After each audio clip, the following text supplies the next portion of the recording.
राधे राधे, कैसे हैं आप लोग। मैं आशा करती हूँ आप लोग अच्छे ही होंगे। प्रिय दर्शक बंधुओं, यह कहानी आपको सोचने पर मजबूर कर देगी। कई बार लोग आदमियों को कुत्ते का नाम देकर मिसाल दिया करते हैं। किसी को गाली देते हैं तो कुत्ते का नाम जुबान पर आ जाता है। गाली आदमी को देते हैं पर नाम कुत्ते का बदनाम होता है। प्रिय दर्शक बंधुओं, क्या कुत्ता इतना गया गुजरा हुआ चीज है? हमने कभी भी उसे खिलाने पिलाने के बारे में तो नहीं सोचा, चाहे वह कितने ही दिन से भूखा क्यों ना हो। लेकिन हमें उसके नाम को इस्तेमाल करने में कोई लज्जा नहीं आई। प्रिय दर्शक बंधुओं, आप सभी से निवेदन है कि 5 मिनट का समय निकालकर इस कहानी को जरूर सुने, शायद आपके विचार बदल जाएं। एक गांव में एक जीत नाम का लड़का रहता था। वह अपने जीवन में बहुत ही ज्यादा परेशान था। वह रात दिन बस यही सोचता रहता कि हमने पिछले जन्म में कौन सा ऐसा पाप किया है जो मुझे इस जन्म में भुगतना पड़ रहा है। एक दिन उसे पता चला कि गांव के कुछ ही दूर पर एक महात्मा रहते हैं जो कि सबकी समस्या को सुनते हैं।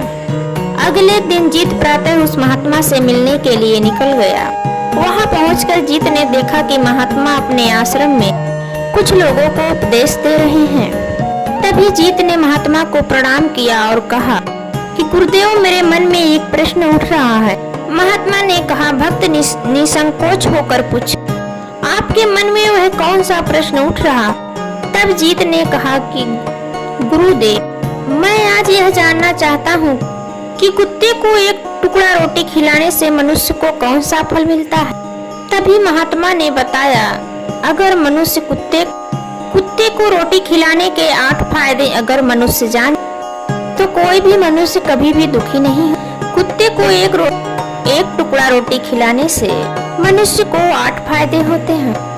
तथापि जो भी मनुष्य इन फायदों के बारे में जान जाता है उस व्यक्ति का जीवन धन्य हो जाता है।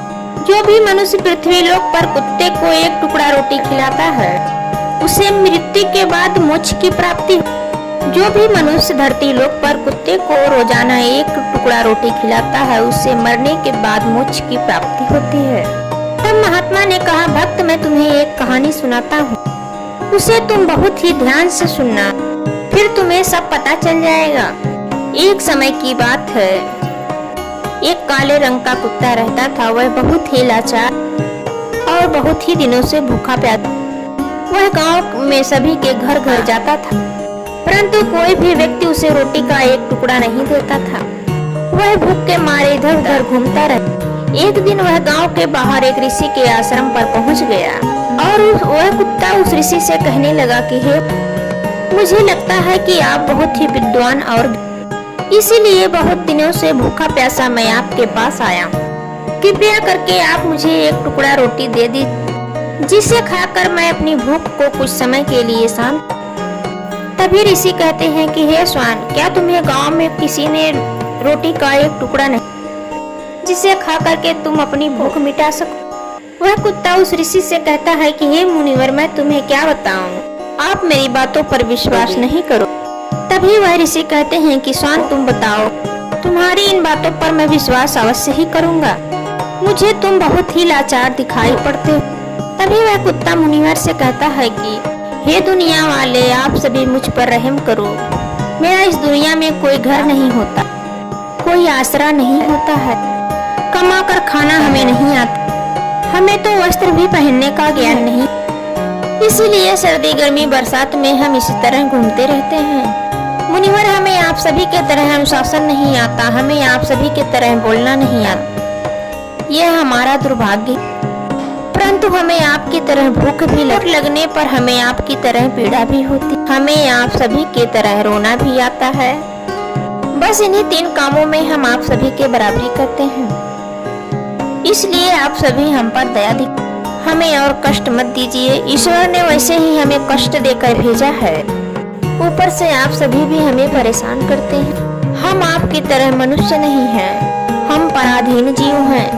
जिस समय हम पैदा होते हैं हमारे आँख कान बंद होते हैं। बस इतना पता होता है कि हम जिस फिर बिछौने पर पैदा हुए हैं वह रुई की तरह नरम ही है।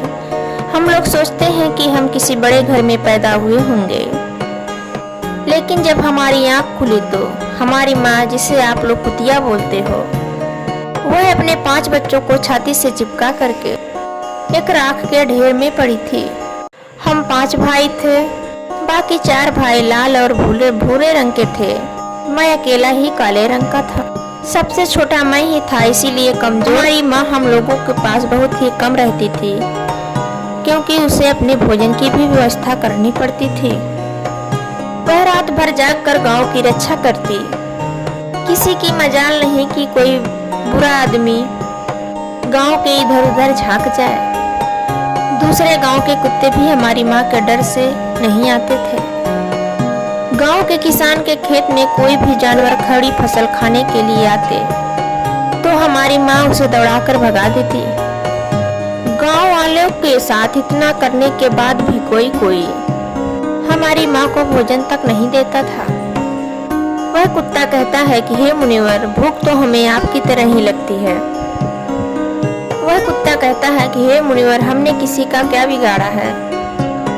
एक दिन की बात है, बड़ी जोरदार बरसात हो रही थी। ओले पड़ रहे थे, ठंडी हवा चल रही थी। उस ठंड में ठिठुर कर हमारे 3 भाई मर गए। उस दिन हमारी माँ बहुत रोई थी, लेकिन कोई भी मनुष्य हमारी पीड़ा को नहीं समझा।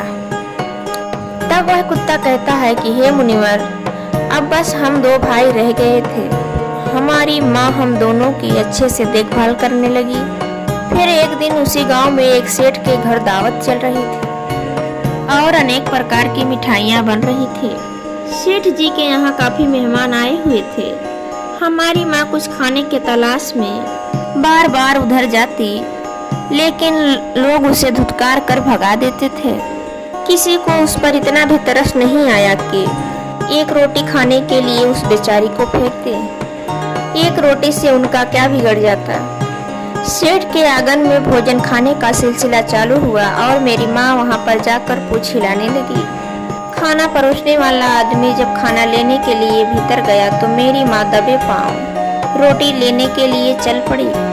फिर दूसरे आदमी ने मेरी माँ को जाते हुए देख लिया तो चारों ओर से लोग चिल्ला चिल्ला करके उसकी तरफ भागे। मेरी माँ उनकी चीख सुनकर घबरा गई।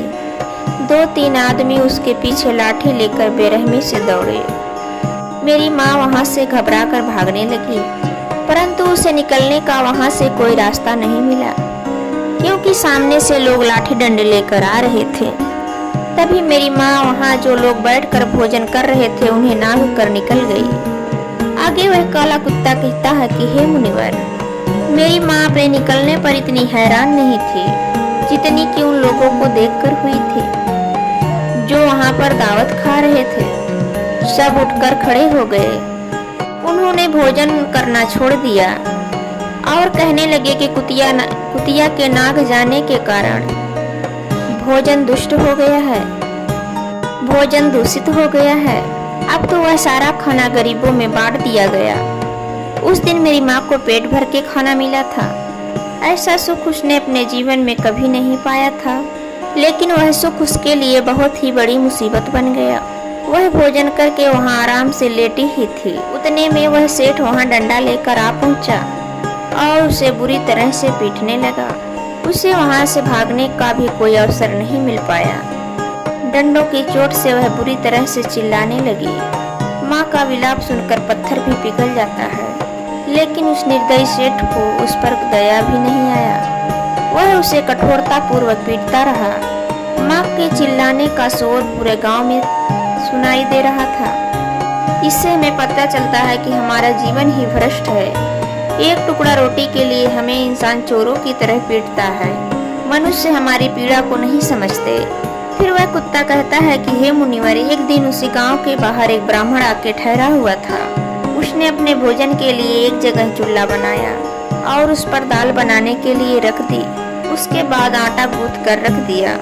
वह वहीं पास में कुएं पर पानी लेने चला गया। इधर कहीं से घूमती हुई मेरी माँ भी वहीं पर पहुँच गई। वह उस आटे को देखकर सोचने लगी कि इस आटे का लगता है कोई मालिक नहीं है। यही सोचकर वह उस आटे को खाने लगी। उधर उस ब्राह्मण ने कुएं के पास से देखा कि उसका आटा एक कुतिया खा रही है। वह बहुत ही ज्यादा दुखी हुआ। वह बेचारा रोने लगा, क्योंकि वह भी 2 दिनों का भूखा और थका हुआ था। फिर कुछ लोगों ने कहा कि हे ब्राह्मण देवता, यह तुम्हारा आटा भी इस कुतिया ने बिगाड़ दिया। कल तो यह सेठ जी की पूरी रसोई ही बिगाड़ कर रख दी। ब्राह्मण दुखी होते हुए बोला कि भाई, मुझे क्या मालूम था, यह दुष्ट कुतिया मेरे आटे को खाने के लिए घात लगाए बैठी है। ब्राह्मण ने न आव देखा न ताव, लाठी लेकर उस कुतिया के ऊपर टूट पड़ा। माँ उस आटे को ठीक से खा भी नहीं पाई थी। महीनों तक वह लड़खड़ाती हुई घूमती रही। उसी दिन समझ आया कि मनुष्य कितना खुदगर्ज है। फिर वह कुत्ता कहता है कि हे मुनिवर, हम उसी आदमी के अधीन रहना चाहते हैं कि जो हमें हमेशा कष्ट ही देते हैं। जो हमें प्यार से खिलाता है, हम उनके कितने काम आते हैं। उन्हें यह नहीं पता कि उनके घर की रखवाली तो हम करते ही हैं, साथ ही साथ हमसे उन्हें बहुत ही सारे लाभ हैं जिन्हें मनुष्य नहीं जानता। तो शायद यह बात पता नहीं कि जब घर में सबसे पहली रोटी बनाई जाती है तो वह गौ माता के लिए और सबसे पिछली रोटी कुत्ते की होती है। यह विधान भगवान ने बनाया था, लेकिन भगवान बनाए इस विधान को मनुष्य भूलकर और पिछली रोटी स्वयं ही खा जाता है। दुष्प्रभाव उसके जीवन में देखने को मिलता है। वह प्राणी है, मनुष्य कुत्ते को रोटी खिलाता है, उसके जीवन के ग्रहों पर पड़ने वाले दोष को हो जाते हैं। फिर मुनिवर कहते हैं कि कुत्ते को रोटी खिलाने का पहला फायदा शनि का नकारात्मक दोष दूर हो जाता है। ग्रह जब किसी पर अपनी कुदृष्टि डालता है, मनुष्य बर्बाद हो जाता है। जिस व्यक्ति पर उनकी महादशा का आरंभ हो जाता है तो नए काम अपने आप बिगड़ने लगते हैं और वह मनुष्य आर्थिक तंगी का शिकार हो जाता है। उस स्थिति में अगर व्यक्ति कुत्ते को रोटी खिलाता है तो उस व्यक्ति पर शनि का दुष्प्रभाव बहुत ही कम हो जाता है। दूसरा फायदा, कुत्ते को रोटी खिलाने से आपका भाग्य आपके पक्ष में हो जाता है। आपके घर के अंदर की नकारात्मक शक्ति नष्ट हो जाती है। कुत्ते को रोटी खिलाने का तीसरा फायदा, कुत्ते को एक टुकड़ा रोटी खिलाने से माता लक्ष्मी जी प्रसन्न हो जाती हैं। आपके घर में कभी भी धन दौलत की कमी नहीं होती है। चौथा फायदा, कुत्ते को रोटी खिलाने से आपके ऊपर कर्ज नहीं चढ़ता और जो पहले से आप कर्जदार हैं उससे भी मुक्ति मिल जाती है। पांचवा फायदा यह है, कुत्ते को सुबह शाम भोजन देने से आपका व्यापार बहुत अच्छे से चलता है। छठा फायदा, कुत्ते को रोटी देने में आपकी आयु में वृद्धि होती है, काट का हुआ धन वापस मिल जाता है। सातवां फायदा, कुत्ते को एक टुकड़ा रोटी खिलाने से आपका स्वास्थ्य हमेशा अच्छा बना रहता है और मानसिक रूप से आज आप मजबूत रहते हैं। आपका तन मन हमेशा ऊर्जावान रहता है। कुत्ते को रोटी खिलाने का आठवां फायदा, कुत्ते को एक टुकड़ा रोटी खिलाने से भगवान अत्यधिक प्रसन्न रहते हैं, क्योंकि भगवान को समस्त जीवों की चिंता रहती है और जो भी इस भरी दुनिया में समस्त जीवों के ऊपर दया दिखाता है, भगवान भी उस मनुष्य से हमेशा प्रसन्न रहते हैं। भगवान की कृपा सदैव उसी परिवार पर बनी रहती है। आपने बहुत लोगों के मुंह से सुना होगा कि जब कुत्ता रोता है तो बहुत ही अपशगुन होता है, कोई संकट आने वाला होता है तो किसी की मृत्यु होती है। इसलिए प्रिय दर्शक बंधुओं, कुत्ते को कभी रुलाना नहीं चाहिए। इसी के साथ प्रिय दर्शक बंधुओं, आज का वीडियो समाप्त होता है। अगर वीडियो पसंद आई हो तो लाइक करें, कमेंट करें और ज्यादा से ज्यादा अपने दोस्तों में शेयर करें।